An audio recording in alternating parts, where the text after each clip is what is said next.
Yo guys, before we get in the video, I just want to say we are so close to 50 subs. We're like 32, we're at 32 subs, 18 subs away. So yeah, if you're watching this video and you're not subscribed, make sure to subscribe because the grind is on for 50 subs. So yeah, hope you enjoy the video and let's get into it. As I said yesterday, I'm coming back to YouTube. So I hope you enjoyed today's video. Yo, what is going on guys? My name is Alex, and today we'll be talking about the most underrated players in NFL history. As I said before, I hope you enjoy this video, and let's get into it. At number 8, we have Art Monk. Art Monk played with the Redskins for 14 seasons. Over his career in Washington, he had a total of 888 catches and 65 touchdowns, while also having 12,026 yards. But still, nobody talks about him, though he was a great player, having won 3 Super Bowl championships. Monk also played for the Eagles and the Jets in his latter years. At number 7, we have Randall Cunningham. Randall Cunningham was a dominant QB in the 80s and 90s. With the Eagles, he completed 55.7% of his passes and threw for 150 touchdowns. Even though Cunningham is a 4-time Pro Bowler, he's still underrated by other greats from the 80s and the 90s. At number 6, we have LaDainian Tomlinson. LT was a dominant running back coming out of college, and the Chargers ended up trading down in the draft to select LT. By the way, the Chargers selected Drew Brees in the second round of that draft. But back to LT. He became a threat for opposing defenses, having 145 touchdowns and 3,174 rush yards. Yet, he is still very underrated, so that lands him the 6th spot on my list. At number 5, we have Larry Fitzgerald. Larry Fitz had such a great reputation. Has such a great reputation. I mean, the man has been playing for 13 years and counting.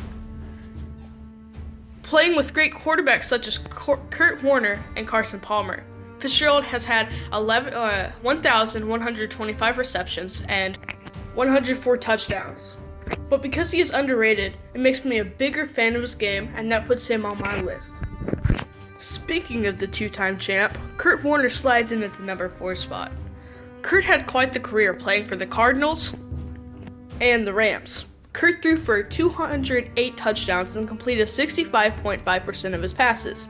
And as I mentioned, he did win 2 Super Bowls and is still underrated, which puts him on my list.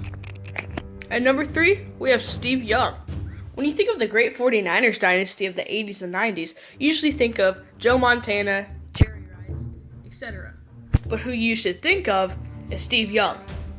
Young had quite the career, having thrown 232 touchdowns and completing 64.3% of his passes. He's also a 3-time champ and a 2-time MVP, but most people give all the glory to Montana, which gets Young on my list. At number 2, I have Don Hutson. You might be wondering who Don Hutson is, and you have probably never heard of him. Well, Don Hutson was one of the best receivers of all time. Before television even had color, Hutson was beating defenders on every play. Not only did he help revolutionize route running, he was one of the first receivers to reach out to catch a pass instead of getting under it and putting it in the breadbasket. And that is definitely good enough for the number 2 spot on my list. And at number 1, I have Drew Brees. Brees is still playing today, so you might be confused. Well, here's the answer to your problem. Drew Brees is less than 100 touchdown passes away of breaking the record of most touchdown passes in a career. And the 2 above him in the list are both retired. He also has the 5th most touchdowns in a season, back in 2011. Yet he barely makes the Pro Bowl each season?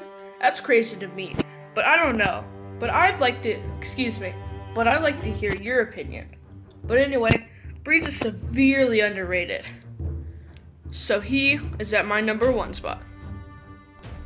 So guys, I hope you enjoyed this. I hope if you made it to this part of the video, make sure to type in the comments the letters OG, because all of you guys are OGs. Again, I hope you enjoyed this video, and if you did, make sure to like and subscribe. Make sure to stay tuned for the other video coming today. And with that being said, Alex out. But now what's to stop?